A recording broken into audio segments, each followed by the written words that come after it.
शेतकऱ्यांचा काटा मारणारे कारखाने शोधलेले आहेत, त्यांना दाखवणार असा इशारा मुख्यमंत्री देवेंद्र फडणवीसांनी दिलाय। तर ऊस उत्पादकांकडून सक्तीनं वसुली करणं चुकीचं असल्याचं शरद पवारांनी म्हटलंय। यावर पैसे एफआरपी मधून नव्हे, कारखान्याच्या नफ्यातून मागितले असं फडणवीस म्हणाले। साखर कारखान्याच्या नफ्यातनं अतिवृष्टीग्रस्तांसाठी प्रति टन 5 रुपये देण्याचा निर्णय सरकारनं घेतलाय। यावरून राजकीय वातावरण तापलंय। ऊस उत्पादकांकडून सक्तीनं वसुली करणं चुकीचं असल्याचं शरद पवार म्हणाले। तर शेतकऱ्यांसाठी निधी देण्याची काही जणांची दानत नाहीये अशी टीका फडणवीसांनी केली आहे। शिवाय काटा मारणारे कारखाने शोधले आहेत, त्यांना मी दाखवणार आहे असा इशाराच फडणवीसांनी दिलाय। ज्यावेळेला ऊस उत्पादकांना मदत द्यायला हवी त्यावेळेस त्याच्याकडनं सक्तीनं वसुली करणं हे अत्यंत चुकीचं आहे। ते आणि मुख्यमंत्र्यांच्या कानावर घालून आणि या निर्णयाचा त्यांनी फेरविचार करावा अशी आग्रहाची विनंती त्यांना करू। जो शेतकरी तुमच्याकडे त्या ठिकाणी शेतमाल टाकतो, जो तुमच्या करता राब राबतो, हाडाचं काळं करतो, रक्ताचं पाणी करतो, त्या शेतकऱ्यावर त्या ठिकाणी अशा प्रकारची आपत्ती आली आणि तुम्हाला 5 रुपये द्यायला सांगितले तरी देखील तुम्ही मागे पुढे पाहता। आता असे काही कारखाने मी शोधून काढले आहेत ज्यांच्याकडे शेतकऱ्याचा काटा मारला जातो। आता त्यांना मी दाखवणार आहे की तुम्ही शेतकऱ्याचा काटा मारून मारून या ठिकाणी पैसा जमा करता आणि शेतकऱ्याकरता 25 लाख रुपये द्या म्हटलं तर तुम्हाला त्या ठिकाणी देण्याची दानत नाहीये। अरे तुम्ही मालक नाही आहे, या कारखान्याचे मालक आमचा शेतकरी आहे। त्यामुळे त्या शेतकऱ्याच्या पाठीशी उभं राहण्याचं काम या महाराष्ट्रामध्ये सरकार करेल। महाराष्ट्रामधल्या अतिवृष्टीग्रस्त शेतकऱ्यांना मदत करण्यासाठी अजिबात उशीर करणार नाही असं आश्वासन अमित शहांनी दिलंय। महाराष्ट्र सरकारनं सविस्तर प्रस्ताव पाठवावा असंही शाह म्हणाले आणि यावर आराखडा तयार करण्याचं काम सुरू असल्याचं फडणवीस म्हणाले। केंद्र सरकार शेतकऱ्यांच्या पाठीशी असल्याचं शिंदेंनी म्हटलंय। तसंच केंद्राकडून लवकरात लवकर मदत मिळणार असल्याचं अजित पवारांनी म्हटलंय। महाराष्ट्रातल्या अतिवृष्टीग्रस्त शेतकऱ्यांना मदत देण्यासाठी अजिबात उशीर करणार नाही असं आश्वासन अमित शहा यांनी दिलंय। महाराष्ट्र सरकारनं सविस्तर अहवाल पाठवल्यावर तात्काळ मदत करणार असल्याचंही ते म्हणाले। अहिल्यानगर जिल्ह्यातल्या प्रवरानगरमध्ये विठ्ठलराव विखे पाटलांच्या पुतळ्याचं अनावरण अमित शहा यांच्या हस्ते झालं। या कार्यक्रमात अमित शहा यांनी हे आश्वासन दिलं। कार्यक्रमाच्या सुरुवातीला अजित पवार, एकनाथ शिंदे आणि देवेंद्र फडणवीस यांनी शेतकऱ्यांना मदत देण्याची मागणी केली। या मागणीवर अमित शहा यांनी तात्काळ सकारात्मक प्रतिसाद दिला। काळजी करू नका, आमचं सरकार हे शेतकऱ्याच्या पाठीशी उभा आहे। कालच अजितदादा, मी आणि आमचे एकनाथराव शिंदेजी आम्ही सगळे बसलो आणि शेतकऱ्याला जास्तीत जास्त मदत काय करता येईल या संदर्भातला आराखडा तयार करणं सुरू केलाय। आमच्या पाठीशी अमितभाई शहा आहेत, त्यांनी सांगितलं काळजी करू नका, काय लागलं ते केंद्र सरकारच्या माध्यमातून देऊ। कभी भी जब भी पूर्व परिस्थिति होती है, बाढ़ आती है, महाराष्ट्र पे संकट आता है या कोई भी राज्य पे संकट आता है तो आप पूरी ताकत से साथ में खड़े होते हैं। लेकिन इस संकट से उबरने के लिए केंद्र सरकार, आदरणीय मोदी जी और आपकी भी मदद की जरूरत है। हमें सहयोग की आवश्यकता है और जब जब महाराष्ट्र ने मदद मांगी तब तब केंद्र ने खुले हाथों से मदद करने का काम किया है। कालच रात्री आम्ही अमित शाह साहेबांशी बोललो, ते म्हणाले की मला प्रस्ताव पाठवा, एकदा तुमचे पंचनामे आणि सगळं काय तुमचं नुकसान झालंय ते येऊ द्या। निश्चितपणे राज्य सरकारला केंद्र सरकार देखील मदत करेल अशा प्रकारचा सकारात्मक दृष्टिकोन हा आज केंद्राने दाखवलेला आहे। अशा बऱ्याच काही गोष्टी अपन राज्याच्या भल्याच्या करता करतोय। महाराष्ट्र सरकार का त्रिमूर्ति जो है, 3 में से एक भी बनिया नहीं, मगर ये तीनों बनिए से पक्के हैं। कल ही तीनों ने लंबी बैठक मेरे साथ करी है। मैंने मोदी जी की ओर से उनको आश्वस्त किया है कि महाराष्ट्र सरकार हमें डिटेल रिपोर्ट भेज दे। मोदी जी महाराष्ट्र के किसानों की मदद करने में जरा भी देर नहीं लगाएं। दरम्यान राज्यातल्या अतिवृष्टीच्या परिस्थितीचा अंतिम प्रस्ताव राज्य सरकारनं केंद्राकडे पाठवलाच नसल्याची टीका शरद पवार यांनी केली आहे। तर शेतकऱ्यावर आपत्ती असताना काही लोक राजकारण करतायत असा पलटवार फडणवीसांनी केलाय। राज्य सरकारने तातडीने निर्णय घेऊन जबाबदाऱ्या टाकल्या पाहिजेत। असं की केंद्राने मला असं सांगितलं की राज्य सरकारने अद्याप फायनल प्रस्ताव आम्हाला दिलेला नाही। माझा आग्रह राहील की राज्य सरकारने अगदी आज उद्या 2 दिवसात तो प्रस्ताव द्यावा। मुख्यमंत्र्यांनी संबंधितांशी बोलावं आणि केंद्राची मदत ही लवकरात लवकर मिळून त्याचं वाटप सुरू करा। आणि जे लोक आमच्यावर टीका करतायत त्यांनाही सांगतो, एकदा आरशात बघून घ्या, एकदा आरशात बघा। तुम्ही असताना काय तुम्ही केलाय हे तुम्ही एकदा आरशात बघा, त्याच्यानंतर आमच्यावर टीका करा। पण कोणी किती टीका केली तरी आम्ही परवा करणारे लोक नाही आहोत, कारण आम्हाला या ठिकाणी खुर्च्या तोडण्याकरता लोकांनी पाठवलेलं नाही, शेतकऱ्याची सेवा करण्याकरता पाठवलाय। भाजपा सेना सरकारनं औरंगाबाद अहमदनगरचं नाव बदललं असं अमित शाह म्हणाले। शिवरायांचे अनुयायीच फक्त नामांतर करू शकतात असंही ते म्हणाले। तर औरंगजेबाच्या विचारांना पुढे नेणाऱ्यांमध्ये संभाजीनगर नाव ठेवण्याची हिंमत नाही अशी टीका अमित शहांनी ठाकरेंचं नाव न घेता केली आहे।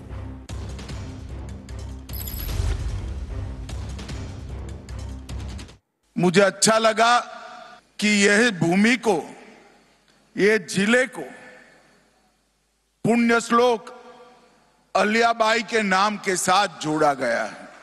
जब एकनाथ जी मुख्यमंत्री थे, देवेंद्र जी उप मुख्यमंत्री थे, भाजपा सेना सरकार ने औरंगाबाद का नाम भी बदला और यहां अहिल्याबाई का नाम भी रखा। ये वही लोग कर सकते हैं जो शिव छत्रपति के अनुयायी हैं, जो औरंगजेब की धारा को आगे बढ़ाते हैं। उनमें इतना हिम्मत नहीं है कि औरंगाबाद का नाम धर्मवीर संभाजी महाराज के नाम से। राज ठाकरे आणि उद्धव ठाकरेंची मातोश्रीवर अर्धा तास चर्चा झाली। संजय राऊतांच्या नातवाच्या बारशामध्ये सुद्धा दोन्ही ठाकरे एकत्र आले होते। राज ठाकरे आणि उद्धव ठाकरेंच्या भेटीबाबत प्रचंड गुप्तता पाळण्यात आली। ठाकरेंमध्ये मातोश्रीवर अर्धा तास भेट झाली। या भेटीत राजकीय चर्चा झाल्याची शक्यता नाकारता येत नाही।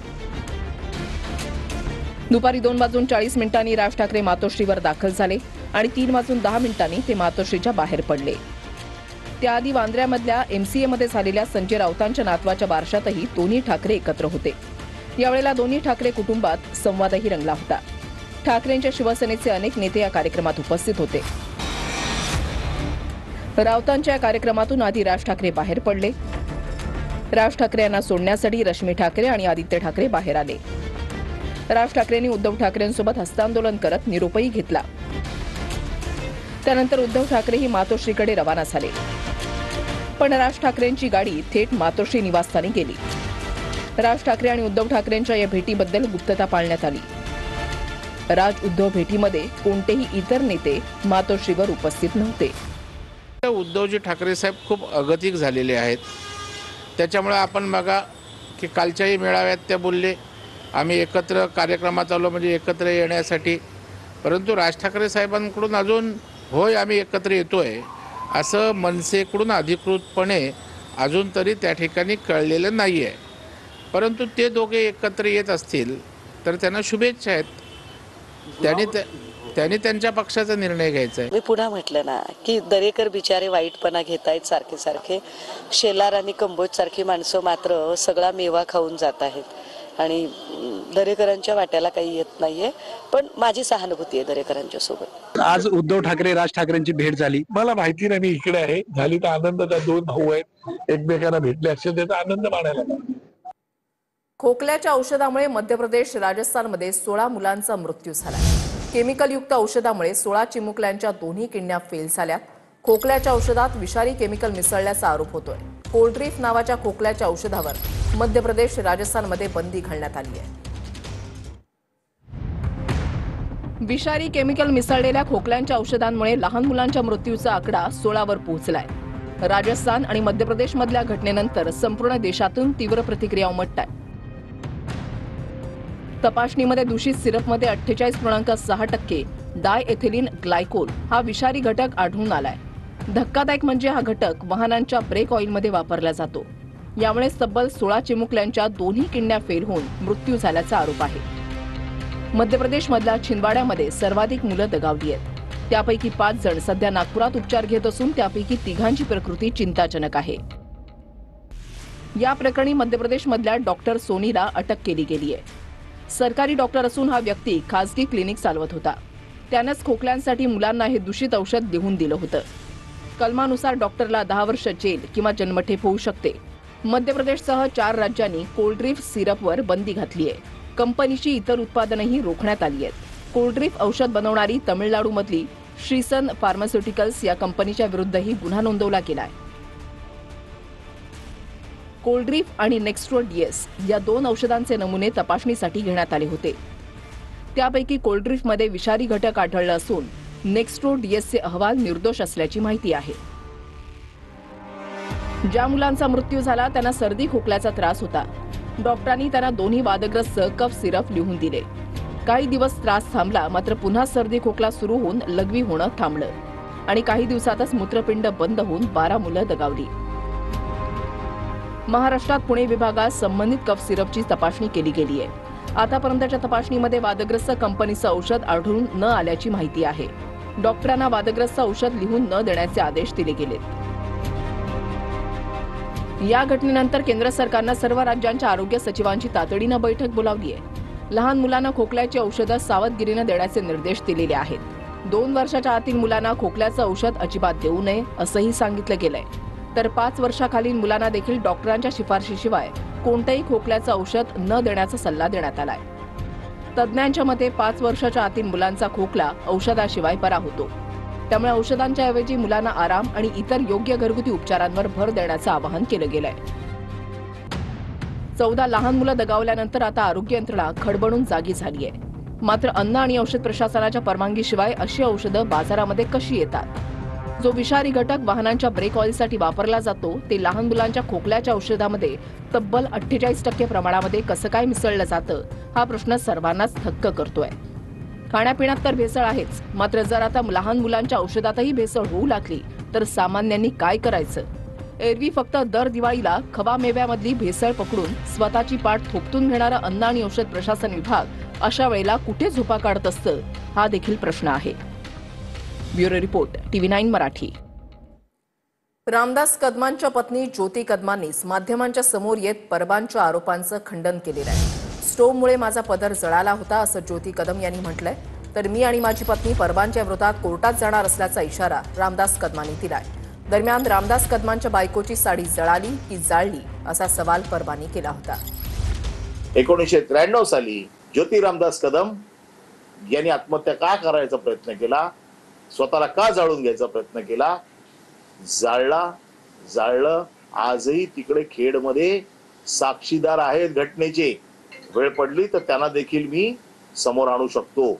1993ला जे माझं ऍक्सिडेंट झालं ते स्टोव्हनी झालेलं आहे. मी उभे असताना माझा पदर त्या स्टोव्हवरती पडला आणि त्यामुळे तो मी असं हे करताना स्टोव्ह उडाल्यानंतर तो स्फोट झाला आणि त्याच्यातही मी भाजली. त्यांनी असं करायचं शक्यच नाही ना.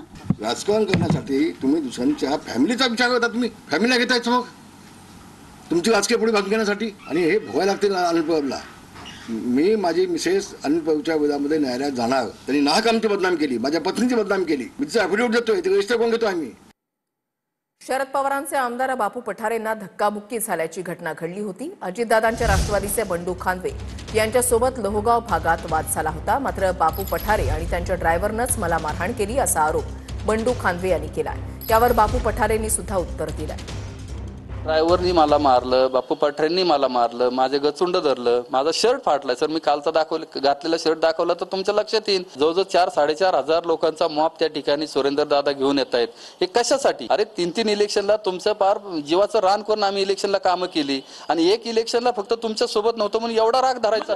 त्याने काही आंदोलन ठेवलं होतं आणि त्याला काय त्याचा प्लॅन होता काय माहित नाहीये मला.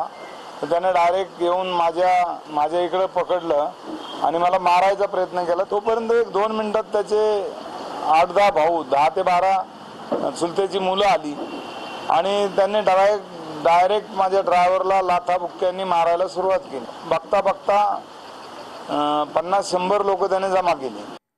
गौतमी पाटीलवर कारवाई करण्याच्या मागणीसाठी चंद्रकांत पाटलांनी डीसीपींना फोन केला होता आणि यावरून जितेंद्र आव्हाड आणि सुप्रिया सुळेंनी चंद्रकांत पाटलांवर निशाणा साधलाय. जेलमध्ये टाकायला गौतमीनं कुठला मोठा गुन्हा केला असा सवाल आव्हाडांनी केलाय. तर भाजप नेते पातळी सोडून बोलत आहेत असं सुप्रिया सुळेंनी म्हटलंय. तर न्याय देण्याची चंद्रकांत पाटलांची भावना होती असं म्हणत सदाभाऊ खोत यांनी बाजू घेतली. त्याच्याबद्दल काय बोलायचं नाही. खून झाले, फायरिंग झाले, घरात जाऊन दरोडे झाले, त्याच्याबद्दल काय बोलायचं नाही. गौतमी पाटीलला अरेस्ट करा.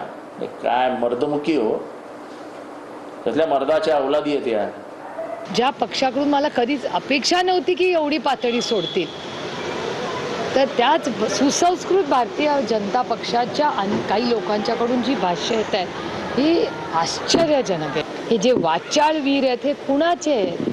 ते दुर्दैव आहे. मी जड अंतकरणातून म्हणते की भारतीय जनता पक्षाकडून ही मला अपेक्षा नव्हती. त्या कुटुंबाला न्याय मिळाला पाहिजे अशी भावना दादांची होती. परंतु राजकारणाच्या पटलावरती ज्या काही प्रतिक्रिया उमटल्या त्याचा अर्थ सरळ आहे.